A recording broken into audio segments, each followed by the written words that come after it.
I'm proud of my team. It's tough in this league this year, and obviously we had a little bit of a losing streak there, and you never want one to lead to two, two to lead to three. And I was really proud of them because they didn't look back, and everybody wanted to look back. Everybody wanted to repeat history, and I wouldn't let them do it. I said it in a presser earlier this week. I wasn't going to do it. We were going to stay present. We were going to get better. And we went out yesterday and practiced for an hour and 15 minutes as hard as we could, as hard as we could. And I think that's exactly what you saw today. We competed, we were tough, we were physical, we got on the floor, we attempted charges. They're all the winning plays that you need. We call them attitude plays. And I think really that was the difference for us in the way we approached the game and the way we played the game. Pat, when you only get 21 minutes out of Lamar, obviously very productive minutes, but to be able to win against that sort of opponent when he played basically half of the game, what does that say, and how important is that with respect to your depth? You know what, again, it talks about our depth, but we're all-stars in our roles. We need to be all-stars in our roles. I'll go to Trent Buttrick. He gave us a heck of a minute. What a heck of a minute and a half, whatever it was. Block shot, did some good things for us. That's what you got to be. And Lamar's been getting in foul trouble in the Big Ten here.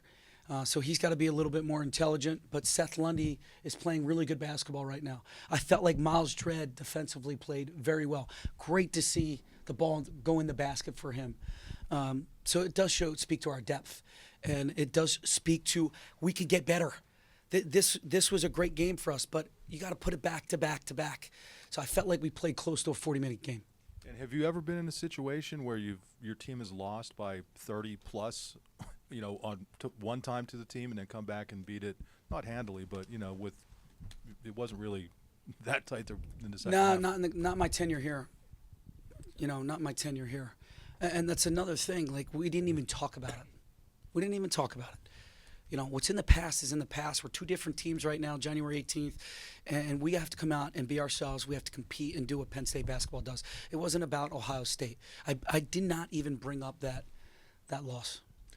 Pat, you said a couple weeks ago that you didn't feel like you had to, rush Seth along this year like you did have to with Lamar and Tony, a couple years ago. 2 starts later, are we going to see his roles now continue to increase?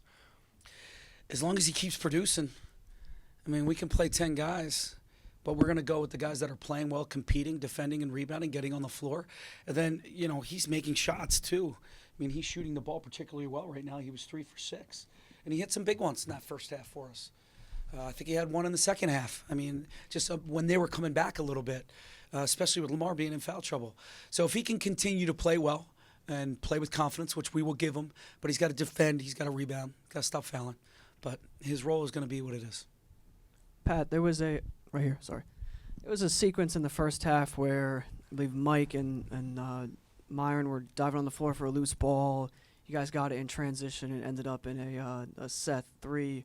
And you looked over to the bench and you were very animated about that. And you guys held Ohio State to 34% shooting from the field in the first half. What can you say about the defensive effort and the intensity you guys played? Yeah, we were missing out on hustle plays and winning plays.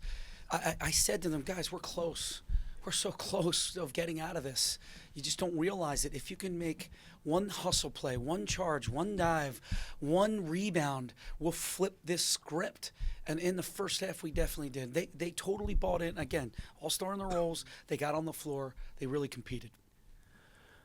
Pat, was this a must-win game? Do you believe in that aspect, must-win games, but either from a resume standpoint, your team's sanity and confidence standpoint, to keep the fans engaged? My sanity? Yeah. My sanity? Yeah, was this a must-win situation? I think you have to win your home games.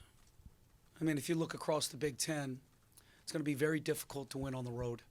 So you have to win your home games. Now, with saying that, was it a must-win? I don't believe in that. I believe there's a lot of basketball yet to be played. Was this we have 13 left now? 13 games left, I believe. There's still a lot of time, but it was great to get it. It was great. That crowd was amazing. The Thon families. I mean, I have 4 healthy children. It's just amazing that we could be a part or partner up with Thon for the day. Pat, there's been a handful of games this season where the team has played well in the first half and then come out in the second half and struggled to put really that full 40-minute performance together. Today, that wasn't the case. The team played really well in the second half. Was that a focus going into this game? Did you have an emphasis on that? And what did you notice about the second half, I guess, compared to the first half? Yeah, I would tell you the emphasis was let's just take it one possession at a time or in 4-minute increments. Let's just try to win the first 4 minutes. And I think they did that. And then when they made their run in the second half, again, was Penn State beating Penn State. We had some careless turnovers there that led to easy baskets. Then we calmed it down a little bit, took care of the ball, and some of the guys really stepped up, like Myrion Jones. He made some big plays. He didn't play as well there. If you look at his stat line, he barely played. So for him to step up that way was great. This league, if you don't play 40 minutes every night, you're not going to win.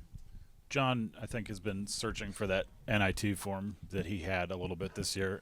He gave you some pretty good minutes in ways that might not necessarily be reflected in the box. Did you get a sense that he was going to have a game like this, and how important is it to have that version of him behind Mike? There's no doubt. I thought he played it well against Oturo. We tracked it, and Oturo never scored on John. Obviously, Weston scored on him today, but I still thought he made life very difficult for Weston, and he's really good, man. He's a really good basketball player. I thought John defensively was outstanding. We actually called some plays for him. He's playing better in practice. He's playing with more confidence. I mean, the dunk out of a timeout for a base OB, we're going to John. They don't think we're going to John, and we did. And he really took his time. Look, he's got more experience now. We're on the backside, right? We're on the backside. So he's starting to play with more confidence. Coach, what was it like today kind of to see Miles start to get back on track, hit a couple buckets, made a 3, and just take me through that? Yeah, I think for him it was about his defending and rebounding. When he focuses on other things other than his shooting, I think the ball's going to go in the basket for him. It was nice to see him get to the free throw line. It's unfortunate he ended up missing one because he was 100% for the year. But I, as soon as that ball was reversed to him, and I knew it was going in, there was no thought process in it at all. But it started down on this end. It started on the defensive end and the rebounding end and just making plays. Taking some pressure off him has been a good thing. Pat, how have you seen Lamar handle his foul trouble as far as, remaining It's in been the different. It's been different. It's game to game. I think there's games where he really handles it well, and then there's games where he doesn't believe the 4 fouls that he's received. Maybe he fouled once, so that drives him a little batty. But he kept it together. He kept it together because he hit some big baskets for us when they made a little run there under the 8-minute mark. Pat, what do you think the next step is for Seth on the offensive end? Obviously, he's been knocking down threes in catch and shoot situations, but it seemed like in the second half there he was more willing to post up and try to take some more mid-range. Is there room for him to grow, do you think, this season as far as becoming a more complete offensive player? Yeah, I'd like to see him post up a little bit more. He shot a fadeaway there. I talked to him about it. I said, we're in the bonus. Fadeaways at this juncture of the game is not the best shot. Go to your left shoulder, little hook, or drive the ball and try to get fouled, or drive it and kick out for a 3. We can play through you if you make good decisions. So as long as he continues to have a growth mindset and keeps learning, he's only going to get better. Have you brought up shot selection to the team in the last 3 games? And today, was it just simply the ball going in the basket, or did you like the way you guys shared the ball today? Other than a couple quick shots, one by Seth, one by MJ, I was pleased overall with the shot selection. We're obviously not taking as many threes because there's really good coaches in this league. Obviously, Chris is one of the best, and Ohio State's really long, and they're athletic, and they have great speed. We had to take good ones, good ones, and I felt like we took good ones, and the right guys are taking those shots.